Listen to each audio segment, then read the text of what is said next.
সুপ্রিয় দর্শক শ্রোতা, পরোটাগুলা ভাজা হয়ে গেছে আর দেখিয়ে দিচ্ছি একটি ছিঁড়ে। খুবই গরম। এমন পরোটা একবার খেলে বারবার খেতে মনে চাইবে। লেয়ারে লেয়ারে ভরপুর পরোটার মধ্যে প্রথমে আমি নিয়ে নিচ্ছি 1 বাটি টক দই। দই পরোটার জন্য 1 বাটি দই দিয়েছি এবং ওই বাটি করে হাফ বাটি দুধ দিয়ে দিয়েছি। দুধটা অবশ্যই নর্মাল, টক দইটা অবশ্যই নর্মাল টেম্পারেচারে রাখবেন। এখন দিয়ে দিচ্ছি 2 চামচের মতো চিনি, কারণ এটা টক দই ছিল, এই জন্য চিনিটা আমি ইউজ করছি। এটা ভালো করে মিশিয়ে নেবেন। চিনিটা আমি টক দইয়ের সাথে ভালো করে মিশিয়ে নিয়েছি।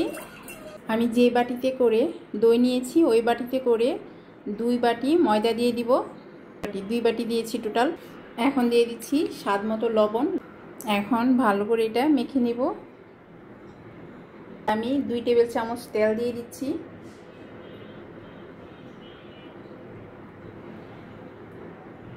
এই যে দেখতে পাচ্ছেন ডোটা একটু পাতলা হয়েছে।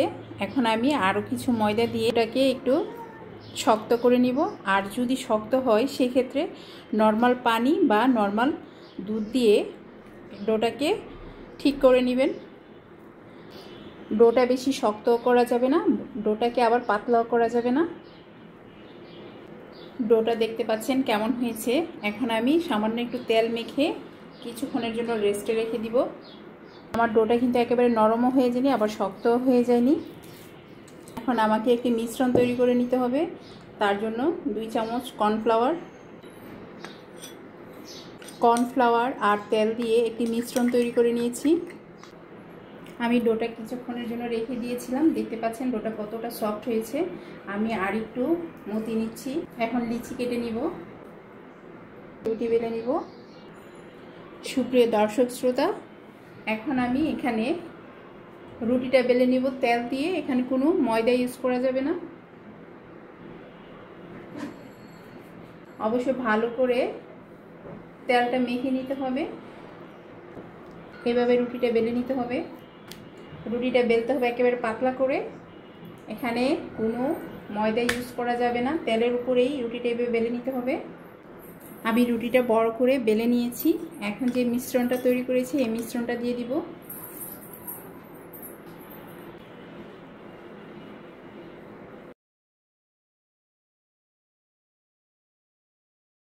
করে কেটে নিয়েছি।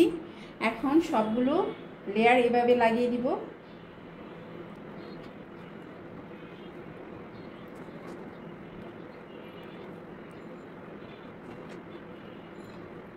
তাতে করে অনেকগুলো লেয়ার হবে। দেখতে পাচ্ছেন আমি কেমন করে রুটিটা বেলে নিয়েছি। এই যে একটু মোটা করে বেলেছি, এই যে। এখন এটা রেখে দিব, বাকি রুটিগুলো বেলে নিব। আমি আরেকটি রুটি বেলে নিচ্ছি। অবশ্যই তেল মেখে নেবেন। তেল মেখে নিলে রুটিটা বেলতে একটু সুবিধা হবে, যেহেতু এখানে ময়দা ইউজ করা যাবে না। এখন মিশ্রণটা আবার দিয়ে দিচ্ছি।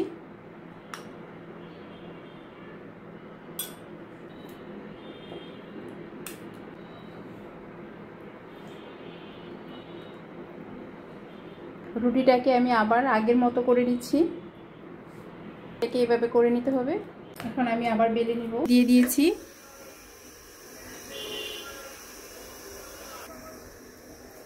রুটিটা ভাজা হয়ে আসলে একটু তেল দিয়ে দিতে হবে।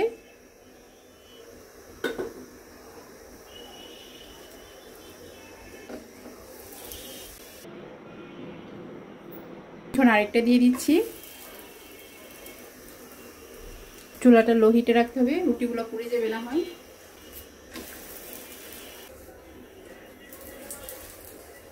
এভাবে ভেজে নিতে হবে।